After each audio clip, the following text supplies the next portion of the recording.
Friday, everyone. It's the Brew on the Road. I'm Lex, your host, and we are coming to you from Aix in Provence in France. Today we have Paulina, Likos, CNBC reporter. We're going to talk a little bit about the markets and get into some outlooks for the second half of the season here. So stay tuned for that opening bell. Ding!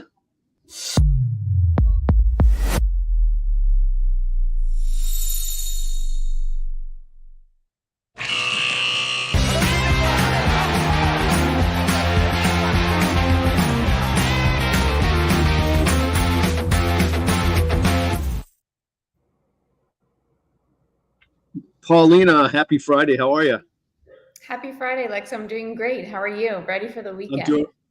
Thanks. I'm doing great. I'm wearing my little, I think they call these scarves. I don't know. Maybe there's another fancier word for these. I'm in France, in case you didn't know that. And I'm trying to look like a Frenchman right now with my little scarf. But having a great time. So we're doing a live show from, they call it X. It's AIX, en Provence. So I'm having a little rosé, which is the home of rosé. And you're working hard on the markets, right? Yeah, I'm keeping an eye on the markets, seeing how things are looking towards the next few months of 2023 and doing a little bit of comparison as to how that fared, versus the first half. So I like to do some of those checks, towards important, points throughout the year. Cool. Okay. Well, tell us what you got. I know we're going to talk a little bit about big tech today, right? And we had a report on NVIDIA the other day. Awesome earnings, just blew it out of the box. So in the same vein, I think we're going to chat a little bit about that. So I'll let you take it over. Just lead us down the merry path here. And I'm going to keep sipping my rosé if I will. Okay, wonderful. Well, yeah. I mean, we had a really strong first half of 2023 in the stock market, and as we look ahead to the second half, the general sentiment is pretty bullish. Investors are really bullish towards the back half of the year as well. So, as I kind of discussed last week, we've seen huge market gains from just a select few of tech names that have been carrying the market. But there's also a few other factors that are kind of influencing what performance may look like in the last few months, and that is inflation. That's one of them. So many companies, they've been taking advantage of inflation. They're using pricing power to increase prices of their products and services and then pass that increase on to their customers. And what that's been doing is they've been able to grow their revenues, increase profits, but inflation has been decelerating actually. So people are wondering how much pricing power will some of these companies have towards the back half of the year, the beginning of next year, because the Fed is expected to finish its rate hiking policy at some point. Inflation is not at its 2% target right now, so there might be another interest rate hike before the end of the year, but inflation is a huge one. So that's the first part of it. There's a few, there's one other, but I don't know if you wanted to kind of comment on that or. Yeah. Let me make a quick comment there, or at least a question. So yeah, as you said, inflation is vital to the economy, both on the price side and the consumer side. I have a friend who is in the restaurant business. So they were forced to raise prices because of what was going on, right? They just had to. Their cost was so much higher, their margins got hit pretty well. So they were forced to raise prices. So I guess my question is this: the lagging effect, when do prices come down in let's say in his restaurant?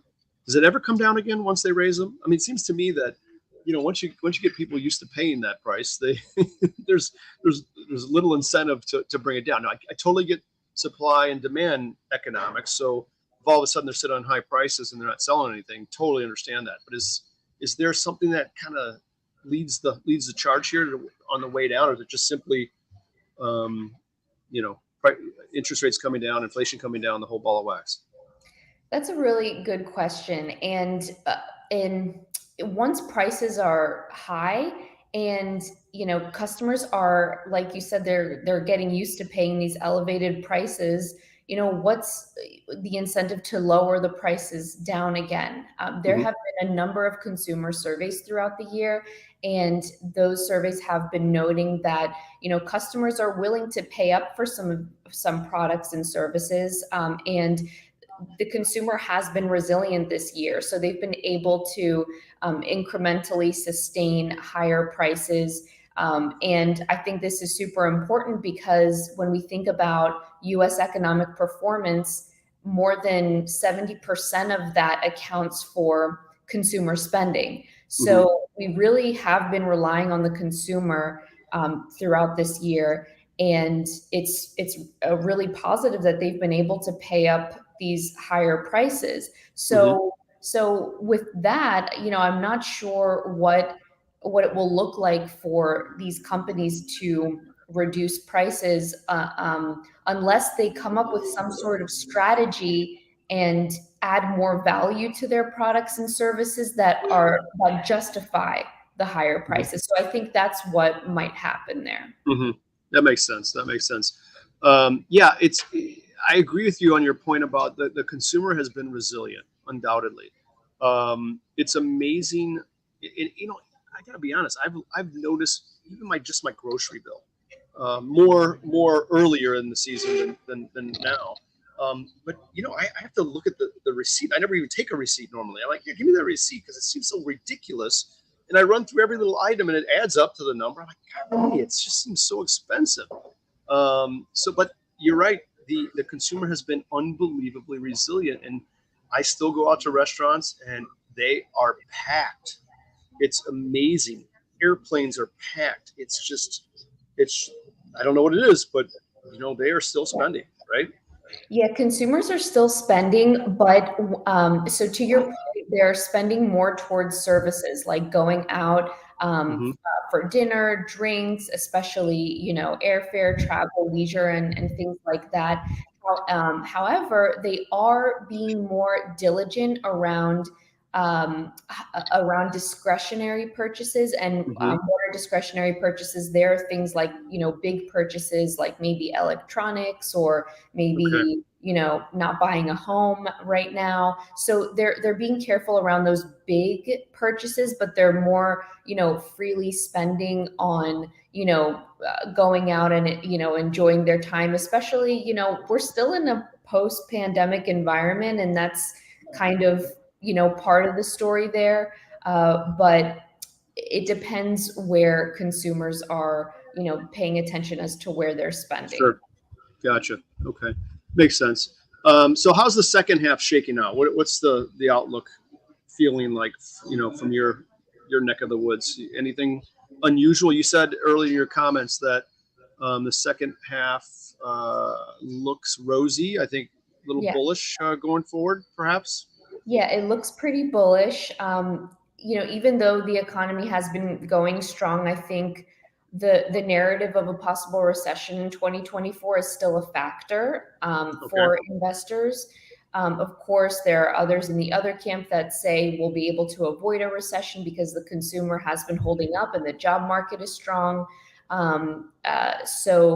So those are some factors there, but I can, briefly run through some stocks Please. that are expected to, grow in the second half. Okay. So I'll briefly touch on Nvidia because I know we devoted a lot of time to it last week, but they've Nvidia is a company that has been performing well throughout the year in its first and second quarters. They had Hmm. blowout quarters, and it's expected to grow in the next two fiscal quarters as well. Their analysts expect for the first quarter their earnings per share to increase 470% year over year, Jeez. 470. And sales for the quarter are expected to grow 169%. So for the fourth quarter, they're expected to see some of those impressive numbers as well. And as I kind of explained last week, it's because of the huge demand for their chips. artificial intelligence has been Hmm. a major theme throughout 2023, and businesses of all sizes are investing in AI technology in order to kind of jump on this new AI trend. So Hmm. so that's kind of how NVIDIA is benefiting there. And then you also have Amazon. Amazon is expected to see outsized earnings on the back half of 2023 as well. Wall Street is really bullish on the company because it's been improving its profitability. How has it been doing that? Well, during the pandemic, we know that Amazon was growing as people were buying things online. So they were trying to, put fulfillment centers in different areas, but a few years later, that has come back to bite them. And Hmm. what management has been doing pretty well is they've been consolidating its fulfillment networks. So they Hmm. consolidated into 8 regions across the US. And that has helped them shorten their delivery times, reduce the number of miles they've traveled. And that's ultimately helped them save a lot on costs. So that's Hmm. been helping them with their profitability. And then you have the growthy part of their business is their cloud business. So AWS, their cloud Hmm. business is expected to grow and reaccelerate. Of course, they also have an e-commerce platform that is just so strong. So analysts are really expecting for Amazon's profits and sales to grow in the next 2 fiscal quarters. Right. So Amazon, it's an amazing company, first of all. So look at ever since that company has taken full stride, I've stopped shopping in the store. I gotta admit, it's whenever you need something, it's usually more of the mundane things, right? The first thing I do is, and everyone does this, I think, they go to their app, hit Amazon, they find it. Oh, look at it, it'll be here either today or tomorrow, for that matter. So some of the things that I order in my hometown, they're literally there later in the day. And I noticed they put in this gigantic facility nearby. Yeah. So you're saying that Amazon is stocking these, are they warehouses? Is that the right word? I don't even know what the right word is. So these Yeah. warehouses that are massive. And then they probably have some algorithm that says, okay, the people in this area order a lot of this stuff. And boom, it's there that day. It's unreal. I can't even imagine.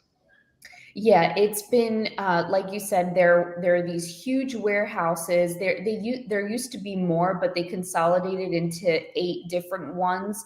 And what has been helpful for that is they've been able to choose the right inventory for Hmm. the customers that live in those surrounding areas, and they've just been able to optimize the times, the delivery times. They've actually been able to increase the number of deliveries. For Amazon, it's all about the customer. They are obsessed about customer service. So the Hmm. fact that they've been centering their strategy around getting their inventory and deliveries out quick is really impressive.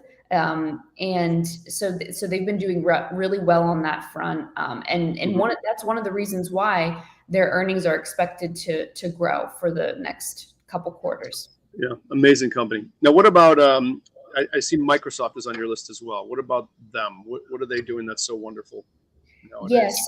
so Microsoft, it's coming off of a strong quarter. It's also expected to see growth, but it's expected to be a bit muted versus some of its big tech competitors. And what's the reason for that? Well, the company is ramping up investments in its cloud services and artificial intelligence. It's been seeing a lot of demand from customers on that front. So, in order to meet that demand, it's going to have to require a lot of investment, a lot of capital expenditures in order to, build up its infrastructure and meet that customer demand. So Hmm. that spending, it might eat into some of the earnings, but earnings are still expected to grow, just a bit softer. Okay. So when I think of Microsoft, I think of one thing. I think of the Outlook I use, the Microsoft Word, Excel. I guess that's not one thing, but that clump of things. Are they doing something like an AWS thing behind the scenes that I'm not aware of? Because to me, they're selling Outlook and the like, and I know they're doing way more than that my feeble mind can't comprehend. So is there another strategy that they've gotten into that's going to really catapult their growth that you Absolutely. know of? Yes. So they've been one of the pioneers this year in artificial intelligence. In the Oh, beginning of no the kidding. year, they partnered with OpenAI, the creator of ChatGPT, Mm-hmm. and they created an AI-powered search engine to compete with Google search. So they've been really trying to push artificial intelligence into their products and Mm-hmm. services, and they're expected to add AI features into their cloud services to better help with productivity for the people that use, all the Microsoft Cloud Mm-hmm. services, and that's expected to help accelerate their growth. And funny enough, I talked about pricing power earlier. Microsoft does have a bit of pricing power.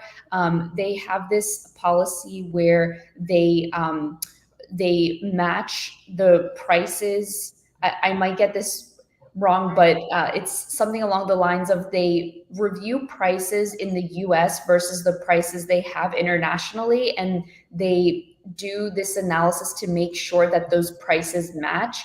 And if they Mm-hmm. don't match, they'll increase the international prices. Oh, So they have a little bit of pricing power there. But AI is really going to be that factor that drives growth for Microsoft. okay. That sounds like it's going to be the new buzzword, right? The AI piece of this. It's pretty amazing. I tried to download an app while I'm here I think it's the Google Bar Sense, which I think is an AI powered sort of device from Google. But I couldn't find the right app. I didn't want to download just anything. So I want to make sure I'm getting the right ones. But they're very useful. I will say that. My gosh, I really like them. Yeah, a lot of these apps, particularly Google and its push to put forward.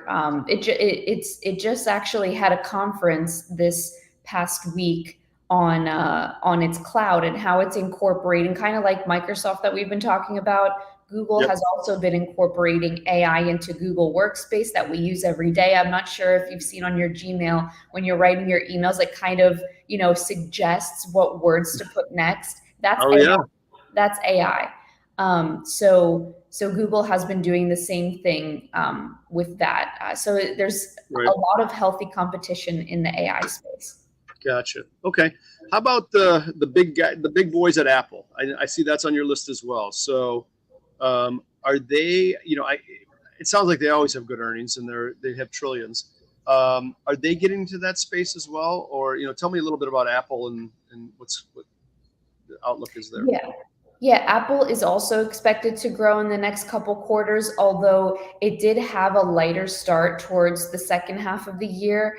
The company expects sales for its iPad and Macs to decline by double digits in the September quarter because demand for those hardware devices is still facing some normalization of demand in a Mhm. post-pandemic climate. But that weakness is expected to be offset by strength in its services business, which has been seeing really incredible growth, as well as improvement in iPhone sales as well. Mhm. So a bit of a mix for Apple, but it has such a strong moat, such a strong business. Demand is still there for Mhm. some of the hardware devices like the iPad and the Mac. It's still recovering, but it's expected to be healthy growth for the Yeah. back half of the year. Yeah. And I imagine they push out another iPhone. I'm guessing maybe not this year though, right? Or 2024. I think they go every 2 years. I forget. They have the Yeah. iPhone 15 coming up in this month in September. Okay. So that should generate some buzz and more demand for the iPhone um, towards the last fiscal quarter. Okay. That may come through. Yeah. Okay. All right. One last little question and a little discussion, I think, and then we'll wrap it up today. Because hey, I got to get in that swimming pool. My goodness, and this thing's looking a little empty here. You talked about the outlook. in market terms, what derails it? I'm always interested. I know people ask me this all the time. What makes it go south? Obviously, if we don't get control of inflation, is probably one of them. But anything out there that we're not thinking about that just could derail this sort of growth and rosier outlook than not? Yeah, that's a good question. Obviously, there are a number of factors that can influence market performance, but Mm-hmm. I think one of the major ones will be coming out of the US central bank, the Federal Reserve. And, unfortunately or fortunately, investors have been really reliant on the Federal Reserve's monetary policy because that has an influence throughout the rest of the US economy for consumers, for businesses. So the expectation is that there might be one more interest rate hike before the end of 2023. And Mm-hmm. it seems like, that expectation is pretty set. But if there are any changes around that expectation, we might see the markets go lower. Mm-hmm. I think it's also important to look at economic data.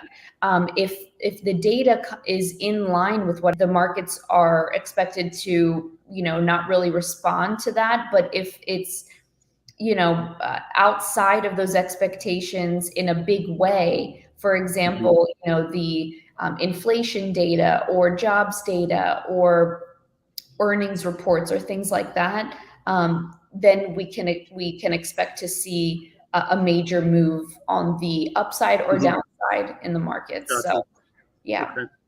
All right, good.